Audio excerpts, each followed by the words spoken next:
शंकराचार्य स्वामी अभिमुक्तेश्वरानंद ने deputy CM Brajesh Pathak द्वारा 101 बटुकों का सम्मान करने पर गंभीर सवाल उठाए हैं। शंकराचार्य ने बटुकों का पूजन करने पर सरकार को घेर दिया है। उन्होंने कहा कि पहले पाप कीजिए और फिर प्रायश्चित करने की कोशिश।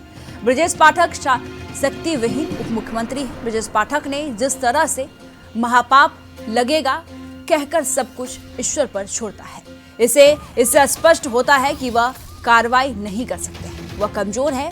वहीं गुरुवार को बता दें वाराणसी पहुंचे डिप्टी सीएम ब्रजेश पाठक सवालों से बचते रहे। उन्होंने कहा कि भाजपा के प्रशिक्षण कार्यशाला संपन्न होने के बाद ही बात करूंगा। गुरुवार को दरअसल वाराणसी में शंकराचार्य ने डिप्टी सीएम बटुकों का पूजन कर अपनी भावना दिखाई थी और जिस पर उन्होंने बताया था कि मेरे और बटुकों के साथ गलत हुआ है, लेकिन क्या उनके यह करने से शांति हो जाएगी? आप किसी को मारते हो और फिर उसके ऊपर फूल चढ़ाते हो, यह कैसे होता है? शंकराचार्य ने कहा कि यह व्यक्ति 1 महीने तक चुप रहता है और अब ऐसे बोलता है जैसे हिचकी आ रही है।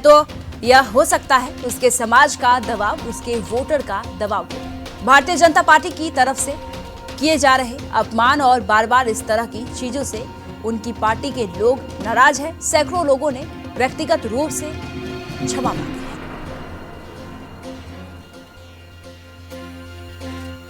आज उत्तर प्रदेश में मुख्यमंत्री के पद पर बैठे आदित्यनाथ जी को उन्हीं के नीचे बैठे दोनों उप मुख्यमंत्री कहीं ना कहीं बहुत बड़ा प्रश्न चिन्ह उठा रहे हैं।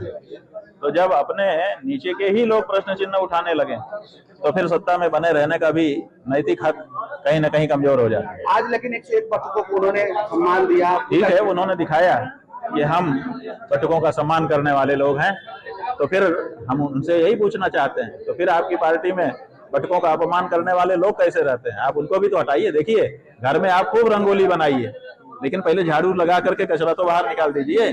तो जो बटुकों का अपमान करने वाला है वो तो जहाँ का तहाँ बैठा है। आप रंगोली पे रंगोली बनाए जा रहे हैं, फूल पे फूल उड़ाए जा रहे हैं, इसका क्या फायदा है? महाराज आज 21वां दिन है और 40 दिन होने के बाद आप क्या कदम उठाने वाले हैं? बात यह है कि हमने सब कुछ पहले ही दिन बता दिया है। 20 दिन हो गए प्रतीक्षा करते समय, जो कुछ सामने दिखाई दिया वो उसका विश्लेषण भी हमने सामने रख दिया। अभी तक योगी आदित्यनाथ की ओर से अपने असली हिंदू होने का कोई प्रमाण देते या उसकी तैयारी करते हुए वो दिखाई नहीं दिए हैं। इसलिए ये समय 20 दिन का बीत गया, अगला 10 दिन और आ गया, देखते हैं क्या होता है। तो लखनऊ जाने की बात आप कर रहे थे? हाँ, इसलिए हमने कह दिया कि अब 20 ही दिन बचे हैं, तो जो लोग भी गौ माता के लिए और इस बात के लिए तत्पर हैं